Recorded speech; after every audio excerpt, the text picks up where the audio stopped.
Hello नमस्कार दोस्तों, एक बार फिर से आप सभी लोगों का आपके अपने YouTube channel physics with concept पर दिल खोल करके हार्दिक स्वागत और अभिनंदन है। तो दोस्तों आज की क्लास में हम लोग देखने वाले हैं वैद्युत सेलों का संयोजन। तो पिछली क्लास में हमने क्या देखा हुआ था, किरचॉफ के नियम। तो किरचॉफ का नियम उम्मीद है कि आप सभी लोगों को बहुत ही बढ़िया से समझ में आ गया होगा। किरचॉफ के दो नियम था, पहला नियम था केसीएल और दूसरा नियम था केवीएल, यानी किरचॉफ वोल्टेज लॉ और किरचॉफ करंट लॉ। उस पे दोस्तों हम लोग सवाल जो है ना, ये चैप्टर ख़त्म होने के बाद बहुत ढेर सारे सवाल लगाने वाले हैं। किरचॉफ वोल्टेज लॉ पे, किरचॉफ करंट लॉ पे तो दो सवाल हमने बता ही दिया था, ठीक है। तो अभी हम लोग फिलहाल क्या देखने वाले हैं कि वैद्युत सेलों का संयोजन हम लोग कितने तरीके से कर सकते हैं और कैसे कैसे कर सकते हैं। तो दोस्तों जो वैद्युत सेलों का संयोजन है ना, हम लोग तीन तरीके से करते हैं। अभी तक आपने देखा हुआ था संधारित्रों का संयोजन दो प्रकार से, ठीक है, प्रतिरोधों का संयोजन दो प्रकार से। लेकिन अब हम लोग देखने वाले हैं जो वैद्युत सेलों का संयोजन है वह तीन प्रकार से। एक होगा श्रेणी क्रम संयोजन, दूसरा होगा समांतर क्रम संयोजन और तीसरा होगा मिश्रित क्रम संयोजन, मतलब जिसमें श्रेणी और समांतर दोनों मिला रहेगा, ठीक है। तो पहले हम लोग देखने वाले हैं कि श्रेणी क्रम संयोजन सेलों का क्या होता है, ठीक है। तो यहाँ अपने पहले यही हेड डालेंगे कि वैद्युत सेलों का संयोजन, नीचे लिखेंगे दो लाइन प्यारी सी कि वैद्युत सेलों का संयोजन तीन प्रकार से किया जाता है ना। वैद्युत सेलों का संयोजन तीन प्रकार से किया जाता है और पहला हम लोग देखने वाले हैं। वैद्युत सेलों का संयोजन तीन प्रकार से किया जाता है। तो पहला हमारा क्या हो जाएगा भाई, पहला जो हमारा हो जाएगा श्रेणी क्रम संयोजन। क्या भाई, श्रेणी क्रम ना, ये देखो ऐसे श्रेणी क्रम संयोजन, श्रेणी क्रम संयोजन जिसे क्या बोलेंगे, सीरीज कॉम्बिनेशन। क्या बोलेंगे इसको भाई हम लोग, series combination, SERIES, series combination. Series combination क्या होता है भाई, हम लोग पहले इसको समझते हैं। यहाँ पे देखो डिफिनीशन के पीछे नहीं आना है कि श्रेणी क्रम संयोजन क्या होता है। हमने प्रतिरोधों वाला पढ़ाया, संधारित्र वाला पढ़ाया, वहाँ पे केवल डिफिनीशन बता दिया था ना कि ऐसे ऐसे जोड़ा जाता है, यही कहना था। बाकी आपको डिफिनीशन थोड़ी रट्टा मारना है ना, डिफिनीशन समझना है केवल कैसे कैसे क्या है इसका। श्रेणी क्रम संयोजन देखो भाई क्या होता है, ये हमारा हो गया सेल, ये ना सेल, ये सेल का सिंबल है, बड़ा वाला प्लस छोटा वाला माइनस। तो जितना सेल रहेगा हर सेल के साथ उसका आंतरिक प्रतिरोध जुड़ा रहेगा, हर सेल के साथ उसका आंतरिक प्रतिरोध जुड़ा रहेगा। तो अगर ये सेल है तो इस सेल का आंतरिक प्रतिरोध हो गया ये वाला, पहला सेल हो गया। अगर एक सेल के बाद एक सेल लगाएंगे तभी तो श्रेणी क्रम होगा, एक सेल के बाद लगाएंगे तभी तो वो क्या होगा, श्रेणी क्रम संयोजन। ये देखो हो गया दूसरा सेल और इसका ये हो गया आंतरिक प्रतिरोध। तो इस तरीके से हमें क्या जोड़ना है भाई, ढेर सारा। तो ढेर सारा ना लगा करके डायरेक्ट डॉट डॉट करके समझो ये क्या हो गया, ढेर सारा हो गया ना, डॉट डॉट करके लगा देंगे तो क्या हो जाएगा, ये ढेर सारा। तो इस तरीके से हमने ये डॉट डॉट लाइन क्या दिखा रहा है कि इस तरीके से श्रेणी क्रम में बहुत सारे सेल जुड़े हुए हैं। और किस क्रम में, श्रेणी क्रम में। मैं भी डिफिनीशन आपको बता रहा हूँ कि श्रेणी क्रम संयोजन की डिफिनीशन क्या हो जाएगी ना। और ये देखो बाह्य कोई प्रतिरोध है, कौन सा प्रतिरोध है, कोई बाह्य प्रतिरोध है R, और इसके साथ कोई कुंजी या चाबी लगा दो भाई, ताकि अगर आपको बीच में धारा रोकना पड़े तो चाबी होना चाहिए ना, कुंजी रहेगा तभी तो आप रोक पाएंगे, ठीक है। तो अब देखो भाई हम लोग समझते हैं कि श्रेणी क्रम संयोजन होता क्या है। श्रेणी क्रम संयोजन होता क्या है, पहले थोड़ा सा ये लिख दें, यानी सेल है, उस सेल का विद्युत वाहक बल क्या है, कैपिटल E है, ठीक। देखो भाई श्रेणी क्रम संयोजन अगर लिखना चाहते हैं तो क्या लिखेंगे, जब दो या दो से अधिक सेलों को, जब दो या दो से अधिक सेलों को इस प्रकार जोड़ा जाए कि, इस प्रकार जोड़ा जाए कि भाई देखो दो से ज़्यादा दिख रहे हैं ना, यहाँ पे दो, दो से ज़्यादा है, दो या दो से अधिक सेलों को इस प्रकार जोड़ा जाए कि पहले सेल का ऋण ध्रुव, पहले सेल का ऋण ध्रुव दूसरे सेल के धन ध्रुव से, पहले सेल का ऋण ध्रुव दूसरे सेल के धन ध्रुव से, दूसरे सेल का ऋण ध्रुव आगे जो रहेगा इसके बाद तीसरा होता है ना, तो तीसरे सेल के धन ध्रुव से जोड़ देते हैं। बस पहले सेल का ऋण ध्रुव दूसरे के धन से, दूसरे का ऋण ध्रुव तीसरे के धन से, इस प्रकार जो जोड़ा रहेगा वही क्या कहलाएगा, श्रेणी क्रम संयोजन कहलाएगा।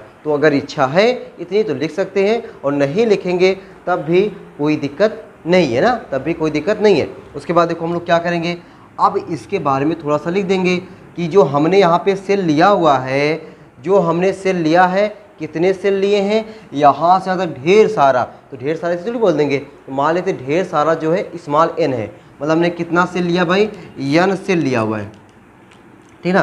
कितना सेल लिए हैं, n सेल लिए हैं। तो हमने क्या लिया, माना n सेल। अब इस चीज़ को आप लोग लिख सकते हैं ना, माना n सेल जिनमें प्रत्येक सेल का विद्युत वाहक बल क्या है, E है। माना n सेल जिनमें प्रत्येक सेल का विद्युत वाहक बल कैपिटल E तथा आंतरिक प्रतिरोध स्मॉल r है। माना n सेल जिनमें प्रत्येक सेल का विद्युत वाहक बल कैपिटल E तथा आंतरिक प्रतिरोध स्मॉल r है, वह जो है ये हैं, ये बाह्य प्रतिरोध R के साथ श्रेणी क्रम में जुड़े गए हैं। मतलब इनके साथ में क्या है, श्रेणी क्रम में जुड़ा हुआ है। और परिपथ में बहने वाली धारा, परिपथ में बहने वाली धारा क्या है, I है, ठीक है। माना n सेल जिनमें प्रत्येक सेल का विद्युत वाहक बल कैपिटल E तथा आंतरिक प्रतिरोध R है, एक बाह्य प्रतिरोध कैपिटल R के साथ श्रेणी क्रम में जोड़े गए हैं, और परिपथ में बहने वाली धारा I है। इतनी बात क्लियर हो गई, कोई दिक्कत परेशानी नहीं ना, एकदम नहीं होनी चाहिए। अब देखो हम लोग क्या देखते हैं कि अगर यहाँ से यहाँ तक सेल लगाए गए हैं, तो इन सेलों का यानी कुल सेल जो सेल लगे हैं, उस सेल का कुल विद्युत वाहक बल, कुल विद्युत वाहक बल, नीचे लिखते भाई, सेल का कुल विद्युत वाहक बल, क्या, सेल का कुल विद्युत वाहक बल, कुल विद्युत वाहक बल, सेल का कुल विद्युत वाहक बल। एक सेल का विद्युत वाहक बल है E, दूसरे का भी E, तीसरे का भी E, डॉट डॉट ऐसे n सेल लगे हैं, सबका क्या है, E है। श्रेणी क्रम में लगे हैं, श्रेणी क्रम में लगे हैं, तो मतलब आपको पता भाई श्रेणी क्रम में विभवांतर क्या होता है, अलग अलग होता है। कहने का मतलब है कि अलग अलग डायरेक्ट हमको सबको जोड़ देना है। अगर यही समांतर क्रम में जब बताएंगे तो समांतर क्रम में रहता, तो समांतर क्रम में विभवांतर क्या होता है, सबका समान होता है। मतलब इसका भी E रहेगा, इसका भी E रहेगा, इसका भी E रहेगा, मतलब पूरा केवल E रहता, कुल विद्युत वाहक बल E रहेगा। लेकिन यहाँ पे E plus E dot dot कितनी बार, n बार, तो क्या हो जाएगा, n E हो जाएगा। तो सेल का कुल विद्युत वाहक बल बराबर क्या हो जाएगा, n E। ठीक, सेल का कुल आंतरिक प्रतिरोध क्या लिख दें, कुल आंतरिक प्रतिरोध किसका, सेल का ना, कुल आंतरिक प्रतिरोध है, कुल आंतरिक प्रतिरोध है, कुल आंतरिक प्रतिरोध बराबर देखो क्या हो जाएगा भाई, कुल आंतरिक प्रतिरोध बराबर ये सभी जो आंतरिक प्रतिरोध लगे हैं, मतलब सेल अगर श्रेणी क्रम में है तो आंतरिक प्रतिरोध हुआ किस में होगा, श्रेणी क्रम में होगा ना।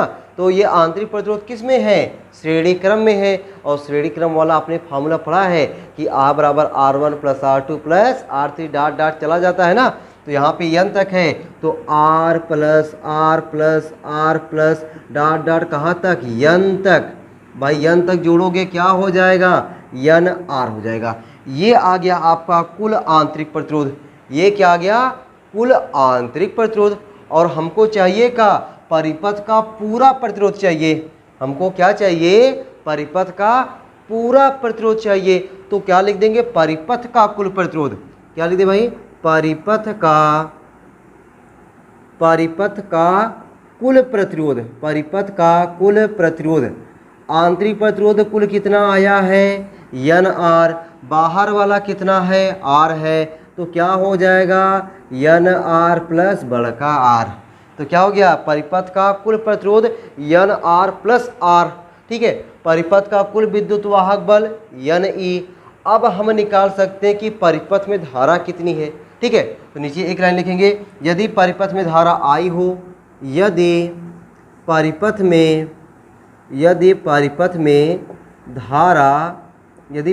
धारा स्मॉल I हो तो, हमने भाई I बराबर आपको पढ़ा के रखा हुआ है, I बराबर कैपिटल E। भाई इससे पहली वाली वीडियो में परिपथ में धारा बताए ना, I बराबर कैपिटल E बटे capital R plus small r। Capital E मतलब क्या हुआ, परिपथ का कुल विद्युत वाहक बल, और निचवा जो capital R plus small R है इसका मतलब क्या हुआ, परिपथ का कुल प्रतिरोध। तो कैसे याद रखोगे, आई बराबर कुल विद्युत वाहक बल बटे कुल प्रतिरोध। ठीक है, तो एक बार लिख दें, आई हो तो आई बराबर क्या हो जाएगा, ये देखो भाई मैं यहाँ पर लिख दे रहा हूँ ना, आई बराबर कुल विद्युत वाहक बल, कुल विद्युत, देखो विद्युत को ऐसे लिख रहा हूँ ना, कुल विद्युत वाहक, वाह लिख करके जीरो बना दो, वाहक, कुल विद्युत वाहक बल बटे क्या हो जाएगा, कुल प्रतिरोध, कुल विद्युत वाहक बल बटे कुल प्रतिरोध। ये आई बराबर क्या हो जाएगा, कुल विद्युत वाहक बल बटे कुल प्रतिरोध। तो यहाँ पे आई बराबर कुल विद्युत वाहक बल कितना है, यन ई, कुल प्रतिरोध कितना है, यन आर प्लस बल का आर। तो यही आपका क्या आ गया कि श्रेणी क्रम में अगर यन सेल जुड़े हैं, श्रेणी क्रम में अगर यन सेल जुड़े हैं तो उनके कारण परिपथ में धारा का सूत्र आ गया। ठीक है, नीचे अगर लिखना चाहते हो 2 सुंदर लाइन छाप दो भाई, यही श्रेणी क्रम में जुड़े सेलों के कारण, यही श्रेणी क्रम में जुड़े सेलों के कारण परिपथ में प्रवाहित धारा का सूत्र है। यही श्रेणी क्रम में जुड़े सेलों के कारण परिपथ में प्रवाहित धारा का सूत्र है। बोलो भाई ये फार्मूला जो निकाला गया है समझ में आया ना, कोनो दिक्कत परेशानी दुख तकलीफ नहीं ना, एकदम होनी भी नहीं चाहिए भाई, इतना आराम से बता रहा हूँ। वीडियो थोड़ा सा लॉन्ग बने कोई दिक्कत नहीं, लेकिन हर चीज़ आपको A to Z समझ में आनी चाहिए ना, आप समझ में आ भी रही होगी। तो ये रहा, अब हम लोग यहाँ पे कुछ स्पेशल केस लगाते हैं ना, कुछ नोट पॉइंट देखते हैं, जिसे कह सकते हैं नोट पॉइंट। अब नोट पॉइंट क्या होने वाला भाई, देखो जरा पहले आप लोग इतना नोट कर लो, नोट हो गया होगा ना, मैं साइड हो गया हूँ। अब देखो जरा नोट पॉइंट हम लोग क्या देखने वाले हैं, नोट पॉइंट हम लोग क्या देखने वाले, पहले आप लोग इसको देखो भाई, नोट नंबर 1। ठीक है, नोट नंबर 1 देखो, नोट 1 में क्या हम लोग देखने वाले हैं, देखो यहाँ पे क्या आया है, आई बराबर यन ई बटे यन आर प्लस बल का आर।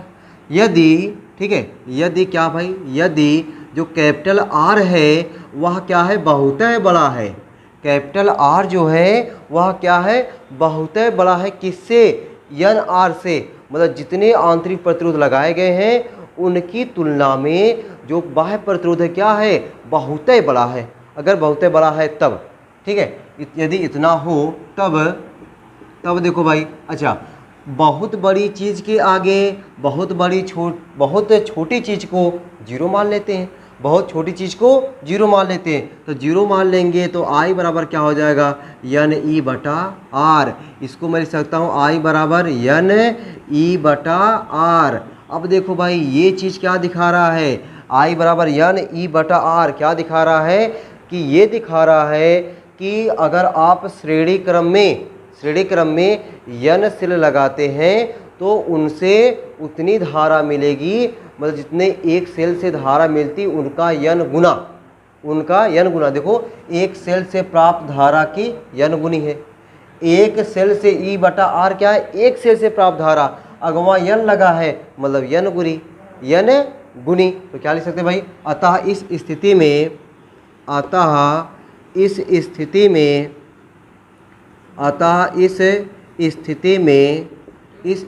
में परिपथ में प्रवाहित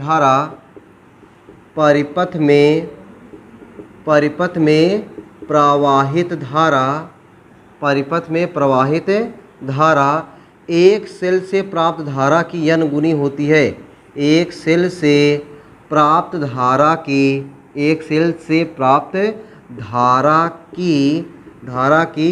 एन गुनी होती है। एन गुनी भाई क्या होती है, एन गुनी होती है ना, एन गुनी होती है। ठीक, कब होगा ये, जब उसका बाह्य प्रतिरोध आंतरिक प्रतिरोध से क्या होगा, बहुत बड़ा होगा। ये नोट पॉइंट 1। अच्छा नोट 2 क्या हो सकता है, नोट 2 क्या हो सकता है, थोड़ा सा देखो जरा, नोट 2 ये हो सकता है, दूसरा नोट पॉइंट में कह सकते हैं कि यदि, भाई समझ सकते हो, यदि क्या, अब की बार यन आर जो है, यन आर कैपिटल आर से बड़ा भी हो सकता है, ठीक है, हो तब क्या हो जाएगा, तब भाई जो आई बराबर है यन ई बटा यन आर, भाई अब की बार हम बड़का आर को छोड़ देंगे, जब बड़का आर छूट जाएगा तो यन कट जाएगा, तो क्या बचा, आई बराबर ई बटा आर, I बराबर E बटा R, और E बटा R क्या है, एक सेल से प्राप्त धारा। E बटा R क्या है, एक सेल से प्राप्त धारा। इसका मतलब ये हुआ कि अब देखो भाई यहाँ पे हर चीज़ लिखने में थोड़ा टाइम लगता है ना, यहाँ पे आप क्या लिख दोगे कि इस स्थिति में परिपथ में प्राप्त धारा एक सेल से प्राप्त धारा के बराबर होती है। यहाँ पे क्या था कि एक सेल से प्राप्त धारा की n गुनी, लेकिन यहाँ पे क्या आ गया कि यहाँ पे ये आया कि इस स्थिति में परिपथ में प्रवाहित धारा एक सेल से प्राप्त धारा के बराबर होती है, एक सेल से प्राप्त धारा के बराबर होती है। तो इन दोनों नोट पॉइंटों से हमें क्या निष्कर्ष निकला, इन दोनों नोट पॉइंटों से हमें ये निष्कर्ष निकल रहा है कि अगर हमें धारा का मान ज़्यादा चाहिए, अगर हमें धारा का मान ज़्यादा चाहिए तो हम ऐसे सेलों को श्रेणी क्रम में जोड़ेंगे। अगर हमें धारा का मान ज़्यादा चाहिए तो हम ऐसे सेलों को श्रेणी क्रम में जोड़ेंगे जिनका बाह्य प्रतिरोध आंतरिक प्रतिरोध से अधिक हो, जिनका बाह्य प्रतिरोध आंतरिक प्रतिरोध से अधिक हो। ठीक है, तो इसको भाई ये यहाँ तक हो गया होगा। फिर इसके बाद आप लोग यहाँ पे इस स्थिति में परिपथ में प्रवाहित धारा एक सेल से प्राप्त धारा के बराबर होती है, यहाँ तक भी है, लिख लेंगे। उसके बाद नीचे लेंगे, अतः हम कह सकते हैं कि, या तो फिर अतः अधिक धारा प्राप्त करने के लिए, मैं बोल दे रहा हूँ भाई, लिख लो, अतः अधिक धारा प्राप्त करने के लिए, अधिक धारा प्राप्त करने के लिए ऐसे सेलों को श्रेणी क्रम में जोड़ते हैं, ऐसे सेलों को श्रेणी क्रम में जोड़ते हैं जिनका बाह्य प्रतिरोध आंतरिक प्रतिरोध से बहुत अधिक हो, जिनका बाह्य प्रतिरोध आंतरिक प्रतिरोध से बहुत अधिक हो। तो ये रहा भाई आपका क्या, पूरा श्रेणी क्रम संयोजन। ये आपका क्या रहा, पूरा श्रेणी क्रम संयोजन। और श्रेणी क्रम में आपने देखा कैसे हम लोग धारा को निकालते हैं, कैसे नोट पॉइंट करके कि धारा को अधिक प्राप्त करना है तब कैसे जोड़ेंगे। ठीक है, अब हम लोग समझते हैं कि समांतर क्रम संयोजन क्या होता है। ठीक है, समांतर क्रम संयोजन क्या होता है भाई, इतना पहले नोट कर लो।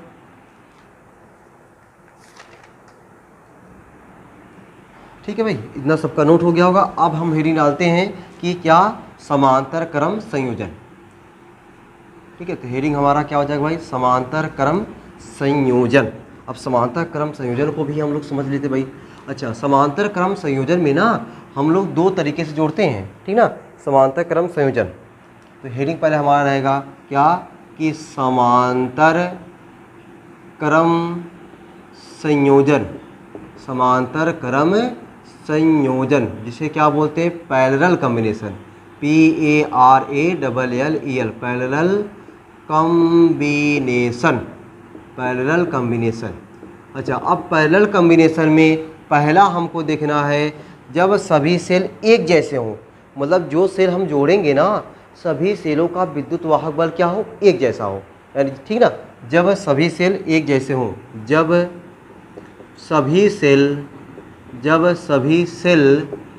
एक जैसे हों, एक जैसे हों। ठीक है, कहने का मतलब है कि समांतर क्रम संयोजन में हमको दो चीज़ देख लेना है।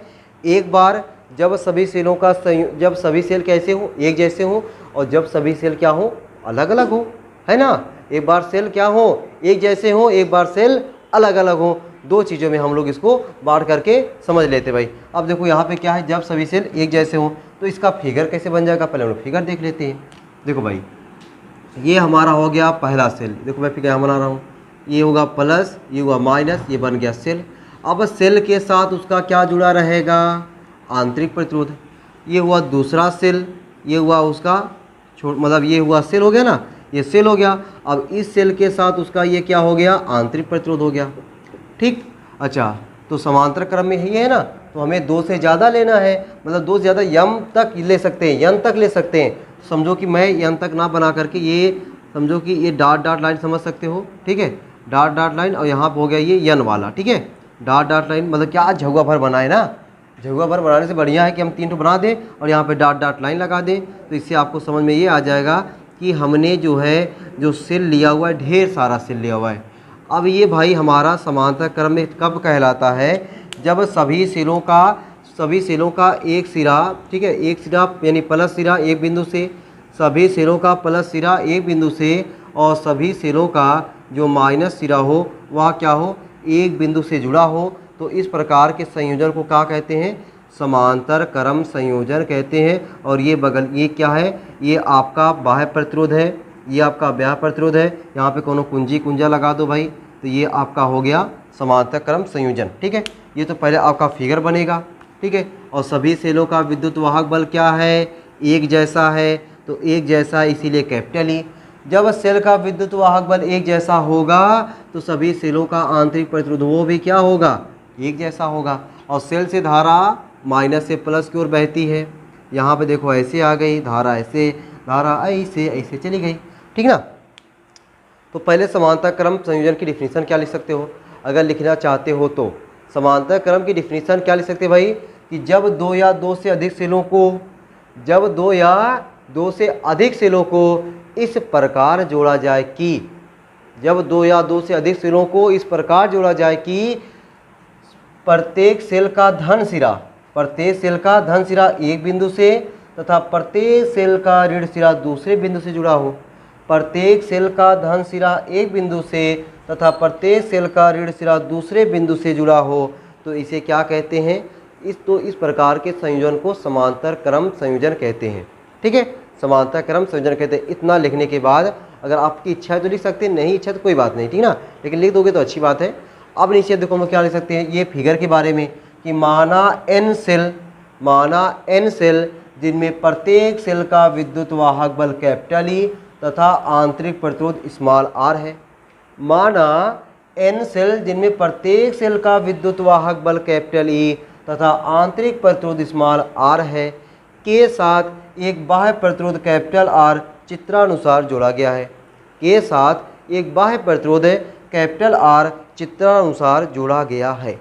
अब दोस्तों हम लोग क्या निकालना है, I बराबर हमें हमने क्या दिखाया, कुल विद्युत वाहक बल बटे परिपथ का कुल प्रतिरोध, यही ना, I बराबर कुल विद्युत वाहक बल बटे परिपथ का कुल प्रतिरोध। बस हमारे दिमाग में ये चलना चाहिए कि हमें कुल विद्युत वाहक बल बटे कुल प्रतिरोध चाहिए। तो पहले हम लोग कुल विद्युत वाहक बल निकाल लेते हैं। क्या निकाल लेते हैं, कुल विद्युत वाहक बल। तो नीचे लिखेंगे कि क्या लिखेंगे भाई, सेल का कुल विद्युत वाहक बल, सेल का कुल विद्युत वाहक बल, देखो विद्युत वाहक बल, सेल का कुल विद्युत वाहक बल। अब ये सभी सेल किस क्रम में जुड़े हैं, तो आपका जवाब आएगा समांतर क्रम में। समांतर क्रम में क्या समान होता है, विभवांतर, मतलब इसका भी ई रहेगा, इसका भी ई, इसका भी, मतलब सबके लिए, सभी प्रतिरोधों के लिए ई का मान क्या है, समान है, तो केवल ई ही रहेगा, यहाँ पे जुड़ेगा नहीं ना, क्योंकि समान है, वो जुड़ेगा तो है नहीं। तो सेल का विद्युत वाहक बल क्या हो गया, ई हो गया। ठीक है, वही श्रेणी क्रम में क्या हुआ था, एन ई हो गया था, लेकिन यहाँ पे क्या हुआ, केवल ई हुआ। अब क्या निकाल लें, कुल आंतरिक प्रतिरोध निकाल लेते हैं। सेल का कुल आंतरिक प्रतिरोध यानी कुल आंतरिक प्रतिरोध, कुल आंतरिक प्रतिरोध। अब जब कुल आंतरिक प्रतिरोध निकालेंगे, ये सभी आंतरिक प्रतिरोध किस क्रम में जुड़े हैं, समांतर क्रम में जुड़े हैं। और समांतर क्रम का निकालने का तरीका क्या होता है, 1/r बराबर 1/r1 plus 1/r2 plus 1/r3 होता है ना। तो यहाँ पे हम ले लेते हैं 1/r डैश, 1/r डैश बराबर 1/r plus 1/r plus 1/r कहाँ तक, यन तक, कहाँ तक, यन तक है। तो बताओ भाई, नीचे का हर सबका क्या है, समान है, हर समान होने पे अंश को आपस में जोड़ देंगे, 1 प्लस 1 प्लस 1 कहाँ तक, यन तक, कितना हो जाएगा, यन हो जाएगा, यन बटा आर। तो आर डैश कितना हो जाएगा, आर डैश बराबर आर बटा यन। ये आर डैश क्या आया है कि कुल आंतरिक प्रतिरोध आया है, ये क्या आ गया, कुल आंतरिक प्रतिरोध। तो अभी हमें कुल आंतरिक प्रतिरोध मिला, हमें क्या चाहिए, परिपथ का कुल प्रतिरोध चाहिए, हमें क्या चाहिए, परिपथ का कुल प्रतिरोध चाहिए। तो परिपथ का कुल प्रतिरोध बराबर परिपथ का कुल प्रतिरोध, परिपथ का कुल प्रतिरोध, कुल प्रतिरोध बोले तो आंतरिक वाला प्लस बाहर वाला। आंतरिक का मान कितना आया, आर बटे एन, बाहर वाला कितना है, आर है। इसको अगर एलसीएम लेके जोड़ दें तो क्या हो जाएगा, आर प्लस एन आर बटे एन, ये होगा ना, आर प्लस एन आर बटे एन। तो ये हमारा क्या आ गया, परिपथ का कुल प्रतिरोध, परिपथ का कुल विद्युत वाहक बल। अब तो धरवा को हम लोग निकाल सकते हैं ना। आप धारा को निकाल सकते ना बिना किसी दिक्कत के। तो क्या लेते भाई, यदि परिपथ में प्रवाही धारा आई हो, यदि परिपथ में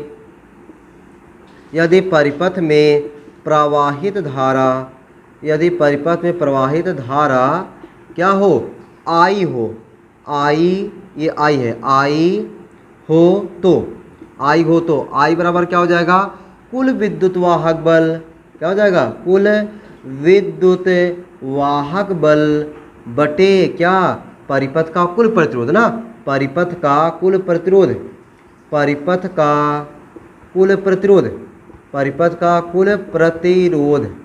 ये नहीं भाई, सही जा रहा हूँ ना, कोई दिक्कत नहीं हो रही ना। तो आई बराबर क्या हो जाएगा, कुल विद्युत वाहक बल कितना है, E बटे परिपथ का कुल प्रतिरोध क्या है, R प्लस यन आर बटे यन। अब ये यन कहाँ जाएगा, एकदम ऊपरा चला जाएगा। जब ऊपरा चला जाएगा तो आई बराबर क्या हो जाएगा, यन ई बटा यन आर प्लस स्मॉल आर। तो ये क्या आ गया आपका कि समांतर क्रम में जुड़े सेलों के कारण परिपथ में प्रवाही धारा का सूत्र है। तो दो सुंदर लाइन लिख सकते हैं ना, क्या लिख सकते हैं कि यही समांतर क्रम में जुड़े सेलों के कारण परिपथ में प्रवाही धारा का सूत्र है। यही समांतर क्रम में जुड़े सेलों के कारण परिपथ में प्रवाही धारा का सूत्र है। ठीक, ये रहा डेरिवेशन। अब इस पे नोट पॉइंट बनता है कि नहीं, जैसे अभी हमने श्रेणी क्रम में नोट पॉइंट देखा था, वैसे इसमें नोट पॉइंट बनता है कि नहीं, एकदम बनता है। जब नोट पॉइंट बनता है तो नोट पॉइंट को देख लिया जाए। देख लेते भाई नोट पॉइंट यहाँ पे क्या हो जाएगा। तो अब मैं फिगर मिटाना चाहता हूँ भाई, पहले आप लोग नोट कर लो, ठीक है। वीडियो को रोक करके भाई तुरंत नोट कर लिया करें, ठीक है। अब देखो हम लोग क्या देख लेंगे भाई कि नोट पॉइंट देखते हैं ना। नोट पॉइंट देखो क्या हो जाएगा। तो नोट पॉइंट हम लोग दो नोट पॉइंट देखने वाले हैं। तो पहला नोट पॉइंट, तो नोट पॉइंट 1, ठीक है। नोट 1 क्या हो जाएगा, ले लेते भाई जो आपका यन आर है, यन आर मतलब यन आर बोले चाहे केवल आर बोले, आर मतलब बाह्य प्रतिरोध। जो बाह्य प्रतिरोध है वह क्या है, बहुत बड़ा है। किससे, आंतरिक प्रतिरोध से। आंतरिक प्रतिरोध से क्या है, बाह्य प्रतिरोध बहुत बड़ा है। जब बहुत बड़ा है तब आई बराबर क्या हो जाएगा, आई बराबर हो जाएगा यन ई बटा यन आर, यन ई बटा यन आर। और यन तो गया, जब यन गया तो आई बराबर क्या मिला, ई बटा आर। और ई बटा आर मतलब एक सेल से प्राप्त धारा, एक सेल से प्राप्त धारा। तो हम लोग क्या लिख सकते, नीचे लिख सकते हैं कि इस स्थिति में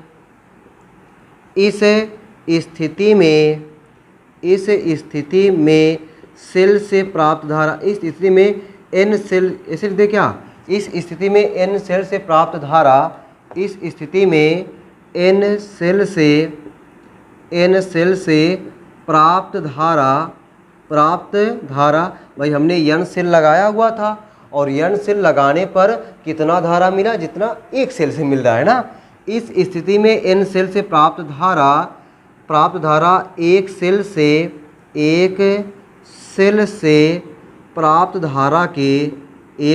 प्राप्त धारा के क्या होता है, बराबर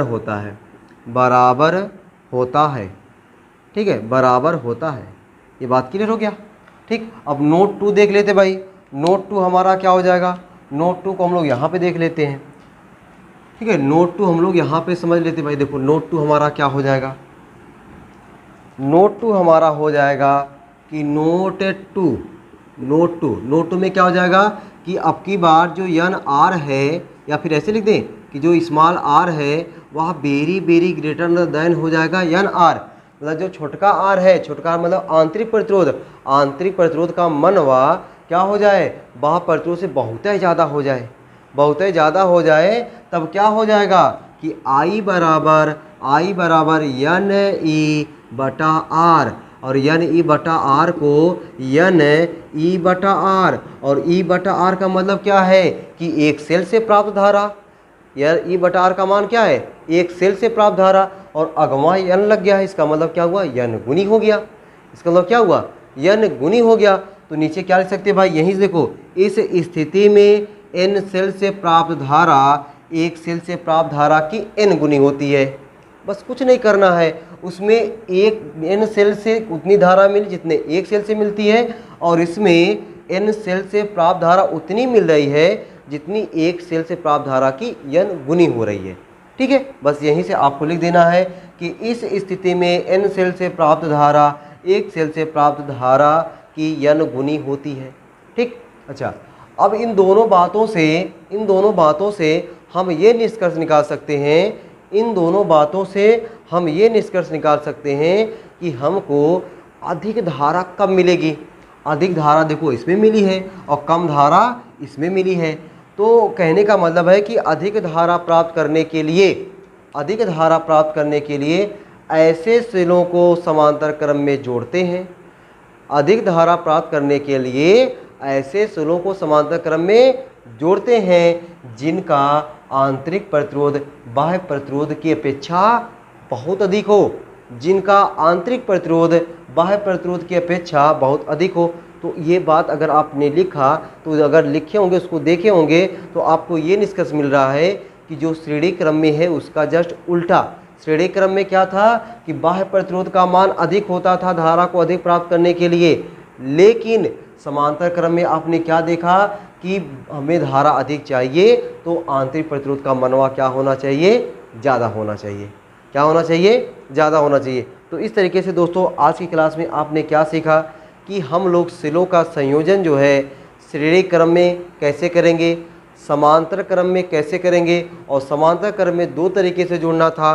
तो अभी हमने केवल आपको एक ही बताया कि जब सभी सेल क्या हों, एक जैसे हों। तो अगली क्लास में हम लोग समांतर क्रम संयोजन का जो दूसरा है, यानी जब सभी सेल क्या हों, अलग अलग हो, उसको सीखते हैं। और उस वाली क्लास में हम लोग कोशिश करेंगे कि मिश्रित क्रम संयोजन को भी सीख लें। ठीक है, यानी तब इस तरीके से हमारा वैद्युत सुलेखों का संयोजन खत्म होगा। और वैद्युत सुलेखों के संयोजन को आप बढ़िया से समझे रहेंगे तो आगे जो इसके न्यूमेरिकल रहेंगे वह न्यूमेरिकल आप चुटकियों में लगाएंगे। ठीक ना, ये कब लगा पाएंगे, जब आप थ्योरी को बहुत अच्छे समझे रहेंगे। जितनी अच्छी थ्योरी आपकी समझ में रहेगी उतना बढ़िया आप न्यूमेरिकल लगा सकते हैं। तो उम्मीद है कि आपको चीज़ें बहुत अच्छी समझ में आई होगी, और ऐसे ही आप लोग बढ़िया से पढ़ते रहिए, हंसते रहिए, मुस्कुराते रहिए। फिर मिलते हैं अगली क्लास में, तब तक के लिए सबको बाय बाय।